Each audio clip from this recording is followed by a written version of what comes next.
Hello guys, welcome back to my YouTube channel safety management study. Guys, आप में से काफ़ी लोगों ने क्रैश कोर्स ज्वाइन किया है, सक्सेसफुली कंप्लीट किया है और काफ़ी कुछ सीखा है।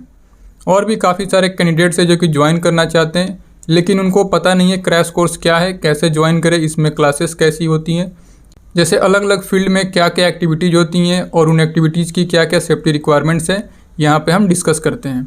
जैसे ऑयल एंड गैस हो गया, कंस्ट्रक्शन हो गया, तो ये अलग अलग फील्ड है, इसमें क्या क्या रिक्वायरमेंट्स हैं। ठीक है, जितने भी इंपॉर्टेंट सेफ्टी डॉक्यूमेंटेशंस हैं, जैसे कि जीएसए, रिस्क असेसमेंट, हीरा, प्लान, पॉलिसी, एमओएम, इन सब के बारे में यहाँ पर डिस्कस करते हैं और आपको सिखाते हैं ये कैसे प्रिपेयर करना, इसमें क्या क्या कंटेंट होता है।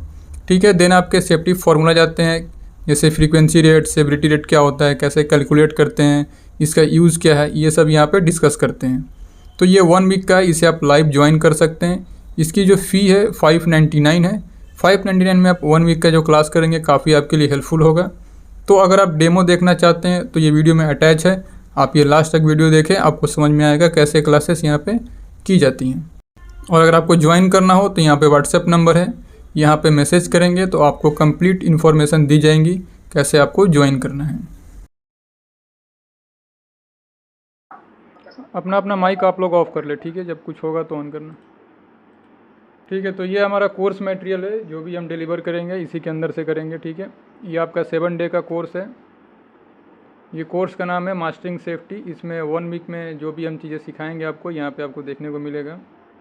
मेरा नाम मनीष कुमार है, मैं 10 ईयर से इस फील्ड में हूँ। ठीक है, अभी मैं ये सब ट्रेनिंग कोर्सेज करा रहा हूँ। मैंने ऑलरेडी कंस्ट्रक्शन में, manufacturing, oil and gas industries में काम किया हुआ है। ठीक है, मैं एनएससी का मेंबर भी हूँ। और जो भी आप ये डिलीवर ले रहे हैं कोर्स, ये सारा आईएसओ सर्टिफाइड है। ठीक है, इस कोर्स में क्या क्या कंटेंट है पहले देख लेते हैं, जो भी टॉपिक्स हैं। सबसे पहले क्या रहेगा इसमें, इंट्रोडक्शन टू सेफ्टी। सेफ्टी क्या है उससे हम इंट्रोड्यूस करेंगे आपको, जैसे सेफ्टी और फायर के क्या क्या कंसेप्ट होते हैं, एक सेफ्टी अफसर का ड्यूटी क्या होता है, रोल क्या होता है, इसके बारे में डिस्कस करेंगे। कंस्ट्रक्शन इंडस्ट्रीज़ में जो भी एक्टिविटीज़ होती हैं उन सब के बारे में डिस्कस करेंगे। ऑयल एंड गैस इंडस्ट्रीज में क्या क्या एक्टिविटीज़ हैं, उनके रिगार्डिंग क्या क्या हैजर्ड्स हैं, क्या क्या प्रिकॉशंस लेने हैं, ये सब डिस्कस करेंगे।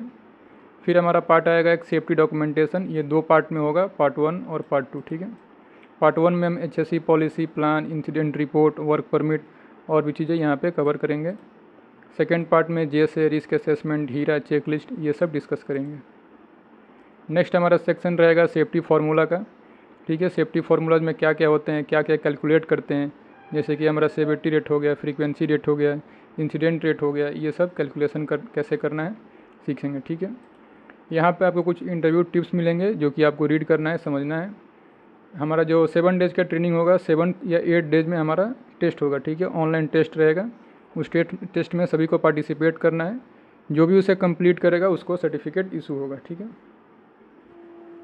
Introduction to safety. ठीक है, तो सबसे पहले हम जो भी फील्ड में काम कर रहे हैं, एज ए सेफ्टी ऑफिसर या सेफ्टी असिस्टेंट या कोई भी कुछ भी काम कर रहा होगा, तो सबसे पहले यह जानना है कि जो हम काम कर रहे हैं इसका मतलब क्या है।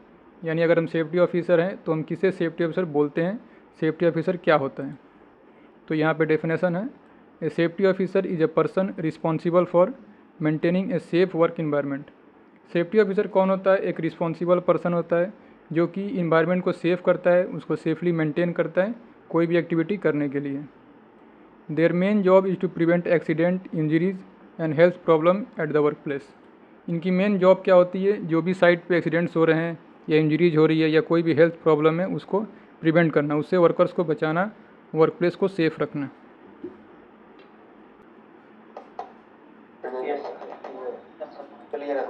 ओके,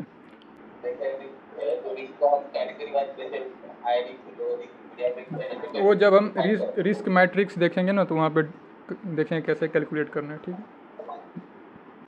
तो कम्प्लीटली रिमूव करने के लिए क्या करना होगा, मैं मान लो कोई भी इक्विपमेंट का यूज़ कर सकते हैं, कोई फॉर्कलिफ्ट है, ठीक है, उसका हम यूज़ कर सकते हैं मटेरियल शिफ्टिंग के लिए। तो अगर हम फॉर्कलिफ्ट यूज़ कर रहे हैं तो वहाँ पे बैक इंजरी के चांसेस बिल्कुल नहीं है, यानी जीरो हैं। तो उसमें हम क्या कर रहे हैं, एलिमिनेशन कर रहे हैं।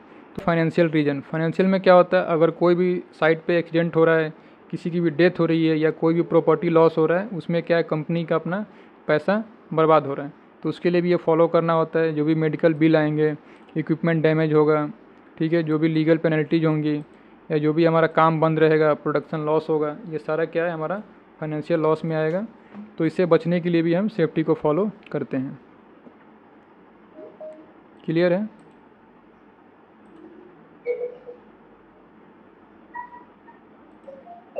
बोलिए।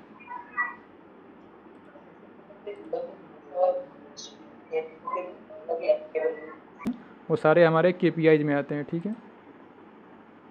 KPI 2 तरह के होते हैं। सबसे पहला क्या है, लैगिंग इंडिकेटर, ठीक है। सेकेंड है हमारा लीडिंग इंडिकेटर।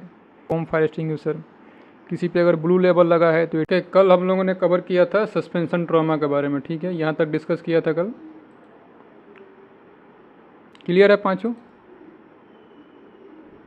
सर लेकिन एक पूछना है, इसको मतलब क्लास ABC नहीं बोल सकते हैं क्या? ABCDE क्यों नहीं बोल सकते हैं? ये क्या है कि देखो, ये जो क्लास ABC किया है ये सब इसके नाम के अकॉर्डिंग किया, ठीक है। अब जैसे E यहाँ पे रखा है सूटेबल लगने के लिए कि ये इंट्री एग्जिट के लिए है, ठीक है। क्लास L रखा है कि ये लैडर के लिए है, ठीक है। क्लास P रखा है कि पोजीशनिंग के लिए है। तो ये नाम के अकॉर्डिंग वहाँ पे रख दिया गया है, ठीक। आपने कोई भी एक एक्सकवेशन किया, ठीक है, जिसकी लेंथ मान लो कि 50 मीटर है, ठीक है, 50 मीटर, सॉरी 50 फीट, ठीक है। तो यहाँ पे क्या बोलना है कि अगर कहीं से हमको बाहर निकलना है, जैसे मान लो कि यहाँ पे एक लैडर लगा दिया हमने बाहर निकलने के लिए, तो जहाँ भी, क्लियर है? कितनी वेट होगी, वेट कितनी होगी, चौड़ाई कितनी होगी? सर दोनों लीजिए, विड्थ अगर ऐसा ये कंडीशन है 15 फीट अगर रहेगा तो फिर वो अपना ट्रेंच नहीं हुआ। अगर डेप्थ भी उसका ज़्यादा रहेगा तो विड्थ से तो वो भी ट्रेंच नहीं होगा। वो भी ट्रेंच नहीं होगा, इस कंडीशन में नहीं होगा क्या? ये हमारा ऑपरेटर का केबिन है, जहाँ पे ऑपरेटर एक डिवाइस लगाते हैं जो कि ये वाला पार्ट है, इसको बोलते हैं एंटी टू ब्लॉक डिवाइस। ये कल हम लोगों ने देखा था इंसिडेंट रिपोर्ट के बारे में, ठीक है। अभी आज हम लोग फॉर्मेट देखने वाले थे, फॉर्मेट कैसे फिल करना है। नेक्स्ट आपका क्या है, इंसिडेंट डेट, यानी किस डेट को ये इंसिडेंट हुआ है। तो जो भी आपका डेट रहेगा यहाँ पे डेट मेंशन करना है। देन आपका इंसिडेंट टाइम, किस टाइम को हुआ है, एग्जैक्ट टाइम आपको यहाँ पे मेंशन करना है।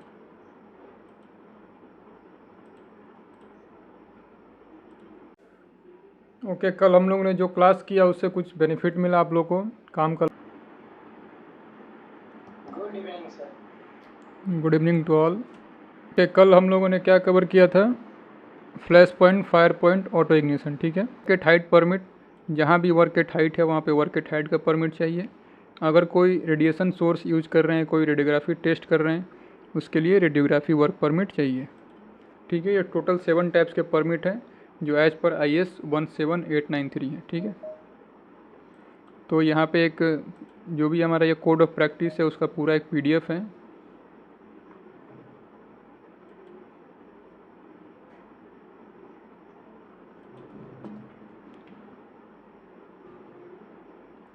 ठीक है, ये गवर्नमेंट का आर्टिकल है, ये आप रीड कर सकते हो।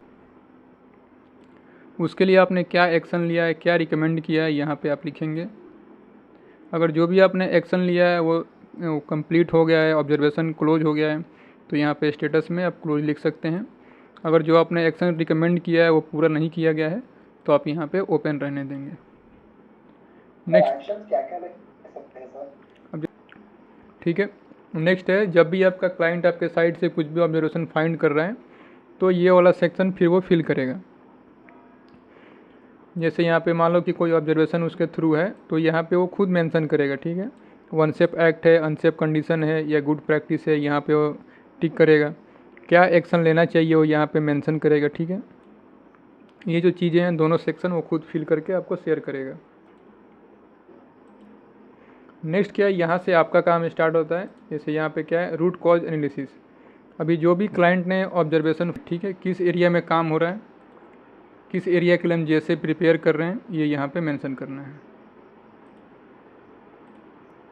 ठीक है। ये वाला एरिया होगा। नेक्स्ट क्या है कि आपका एक्टिविटी क्या है, क्या एक्टिविटी करने वाले हैं और उस एक्टिविटी में क्या स्कोप है, ठीक है।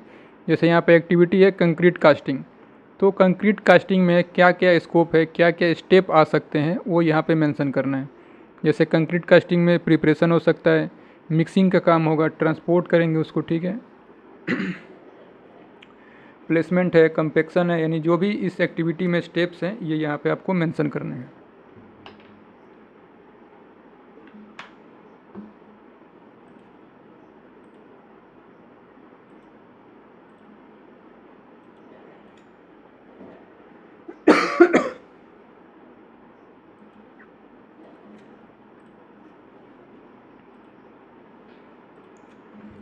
ठीक है। देन आपको यहाँ पे जीएसए नंबर मेंशन करना है, जो भी आपका जीएसए का नंबर है। देन यहाँ पे एक्टिविटी का लोकेशन डालना है। एक्टिविटी का सुपरवाइज़र कौन है यहाँ पे मेंशन रहेगा। एक्टिविटी में परमिट रिसीवर कौन है यहाँ पे मेंशन करेंगे, और परमिट इशूअर कौन है यहाँ पे मेंशन होगा। क्लियर है। नेक्स्ट अभी क्या है, जीएसए का मेन पार्ट है।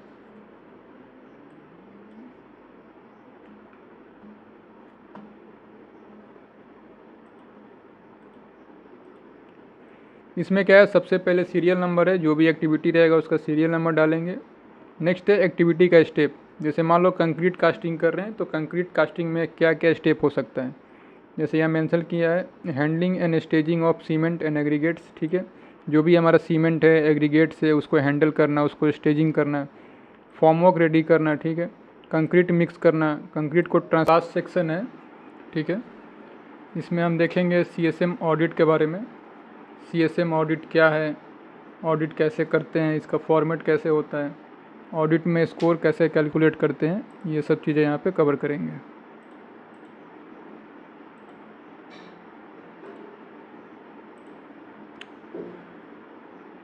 ठीक है, तो सबसे पहले जानना है कि सीएसएम ऑडिट क्या होता है।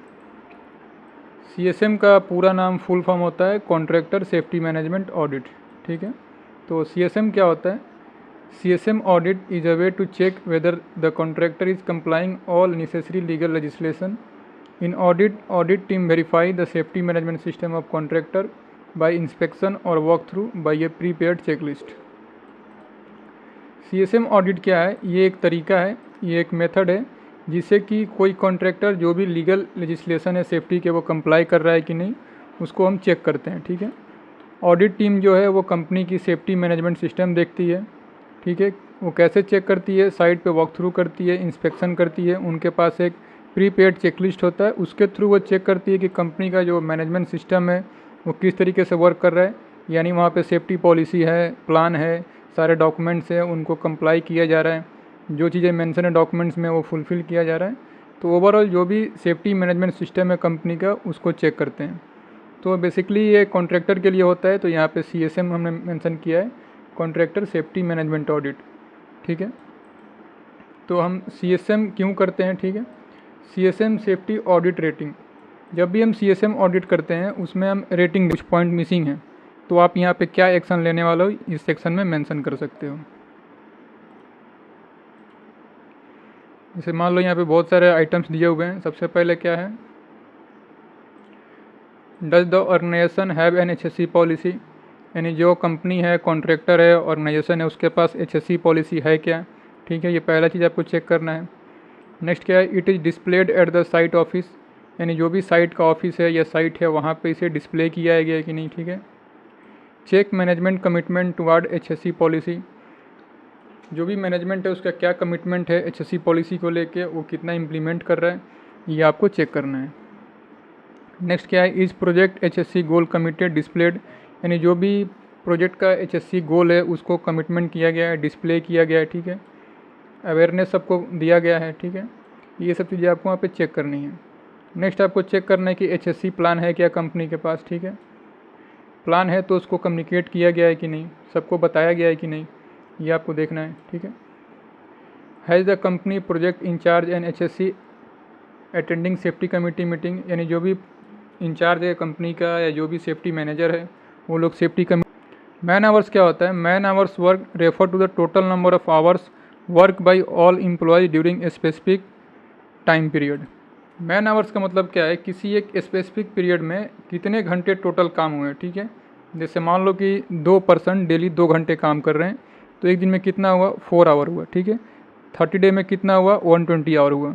तो टोटल मैन पावर के द्वारा कितने घंटे काम किए गए हैं एक स्पेसिफिक टाइम में, उसको हम बोलते हैं मैन आवर। ठीक है, तो जो हम मंथली रिपोर्ट में कैलकुलेट करते हैं 1 मंथ का करते हैं, तो 1 मंथ में टोटल मैन पावर मिल के कितने, अभी क्या है मेरा मान लो कि फर्स्ट डे में 249 वर्कर आए। ठीक है, सेकेंड डे 35 वर्कर आ गया, थर्ड डे क्या हमारा 500 वर्कर आ गया, और डेली मान लो 12 आवर्स वर्क कर रहे हैं। तो इस तरीके से भी आप कैलकुलेट कर सकते हो। यहाँ पे आपके पास एक्सेल चार्ट है, इसमें फार्मूला सेट है, मैं आज ये ग्रुप में डाल दूँगा। इसमें क्या है, जैसे मान लो कि आज मेरे पास मान लो कि 100 वर्कर आ गए। ठीक है, तो यहाँ पे ये वैल्यू ऑटोमेटिक चेंज हो जाएगा। ठीक है। इस फार्मूला में सेट है, मान लो 100, यहाँ पे 12 हो रहा है, देख रहे हो चेंज हो रहा है ना यहाँ पे, ठीक है। मान लो कि आज 44 आया, मान लो कि आज 8 आवर्स ही काम हुआ, ठीक है, तो ये भी आप कर सकते हो, ठीक है। मान लो किसी दिन 13 आवर काम हो गया, ठीक है। तो अगर आपको सेपरेट सब कुछ डिफरेंट है, फिक्स नहीं है, तो आपको एक्सेल चार्ट बनाना पड़ेगा, फार्मूला सेट करना पड़ेगा, देन आप एक्यूरेट वैल्यू कैलकुलेट कर सकते हो। क्लियर है? ठीक। अभी किसी को कोई डाउट है मैन आवर्स में?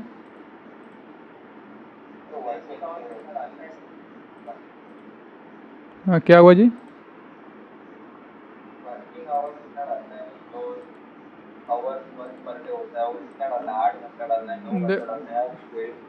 आपके साइट पे डेली जितने घंटे काम होते हैं, ठीक है, मान लो 8 आवर्स की आपका ड्यूटी चल रहा है तो 8 आवर्स डालोगे, अगर 12 आवर्स चल रहा है तो 12 आवर डालोगे, ठीक है।